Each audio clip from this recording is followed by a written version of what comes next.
It's a new year, and the college football bowl season is almost complete as we've got a week away before the national championship game goes into fruition. And since I basically put this off for a month and a half, I am going to give my results to the Big 12 predictions that I made for this football season.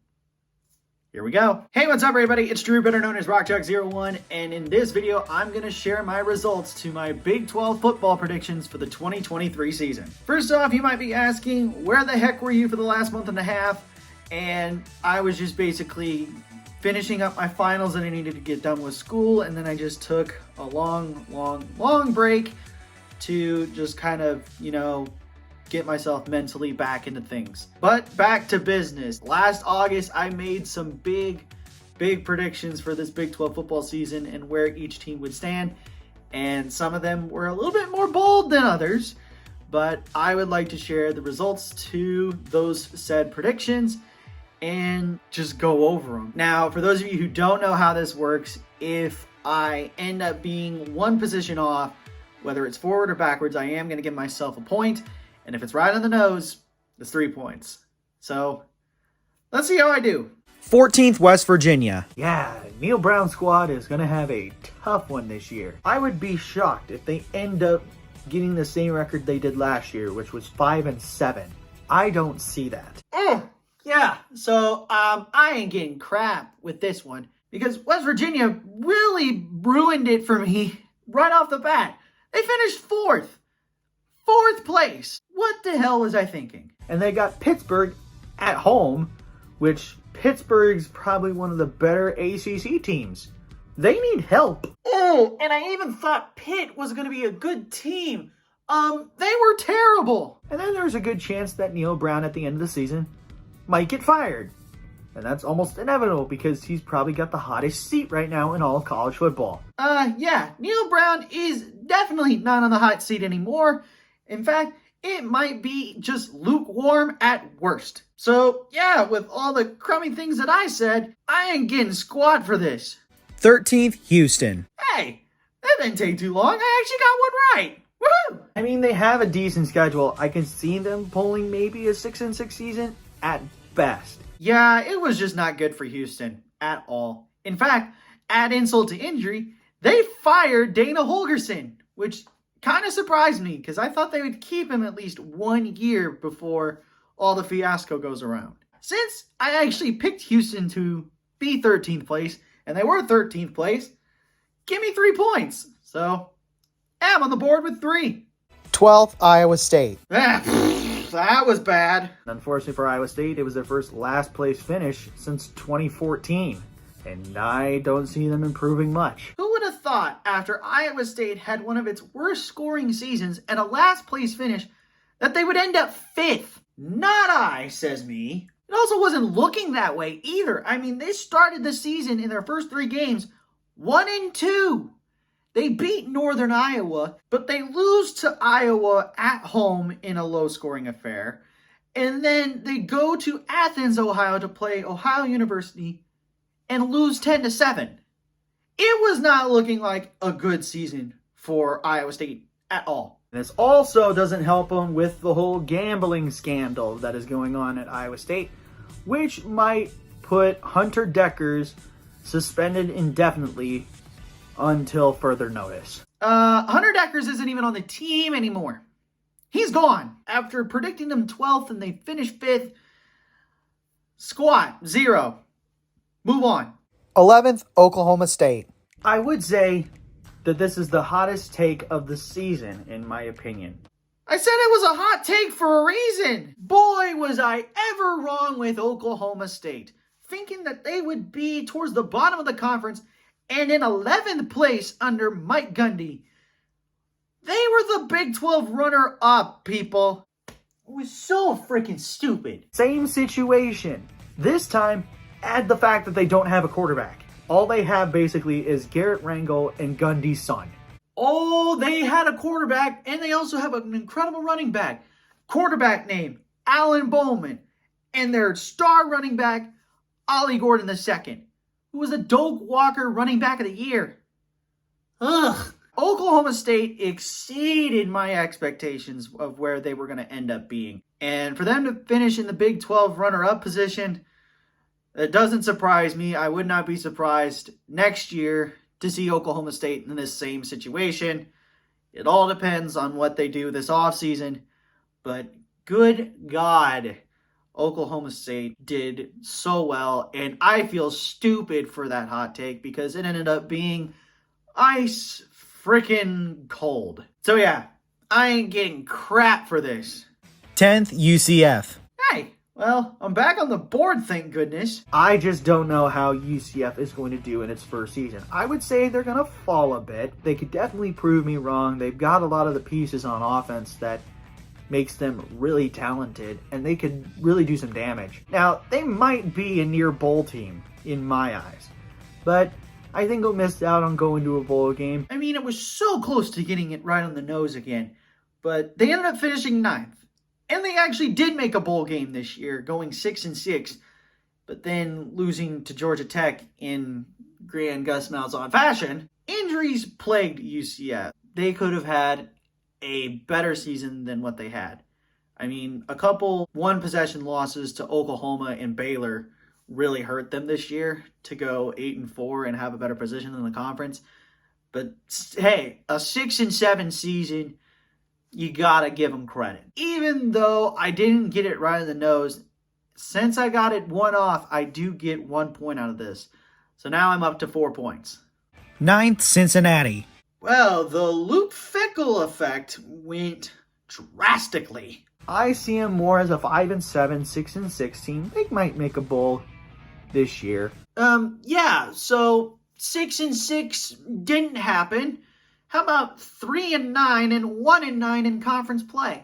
Seriously, what the heck was I thinking with some of these? I mean, they didn't have too much turnover when it came to transfers and recruits. Oh yeah, the transfers did not turn out at all. Emory Jones was a complete bust. Also, in fact, this was Cincinnati's worst season since 2017, where they went 4-8. So yeah, since Cincinnati didn't even finish remotely close to 9th place and they ended up being dead frickin' last, yeah, I get nothing. 8th, Kansas. Yes! I got another one right. Even though they finished in 8th and got a 9-4 record, 3 of those losses were one-possession games, and KU pretty much could have won all 3 and finished with a record of an 11-1 and made the conference title game. But good God, I mean, I'm still happy that we finished 9-4 with our backup quarterback basically playing through the entire thing, having to go with our third-string quarterback for at least 2. I see KU's offense productivity staying roughly the same, maybe increasing a bit, and I am hoping to God the defense gets better. Oh, I just needed to flip them. So the offense ended up doing slightly worse. The yards were just ridiculous, but the scoring-wise wasn't all there. Now, KU's defense did get better, and I mean significantly better. Rush defense, we were pretty solid this year. The big difference was scoring. The scoring went down after we gave up roughly 35 points a contest. It went down about 4 points to 31. It's still not great, but it's better. But an 8th place finish, I will take it because I ended up getting it right. So that's another 3 points. I'm now up to 7. 7th, BYU. This is what I believe to be the best newcomer in the Big 12 this year. Yeah, I wasn't even right with this one.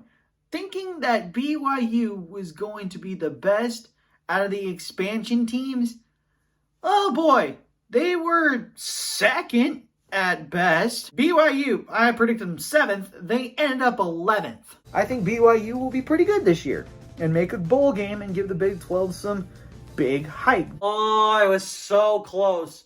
They were 5-7 this year. All I needed them to do was win one game. One game! I honestly don't know what my thoughts were on BYU at the time. Good God. I thought they were going to be pretty solid, top half team, and they underperformed.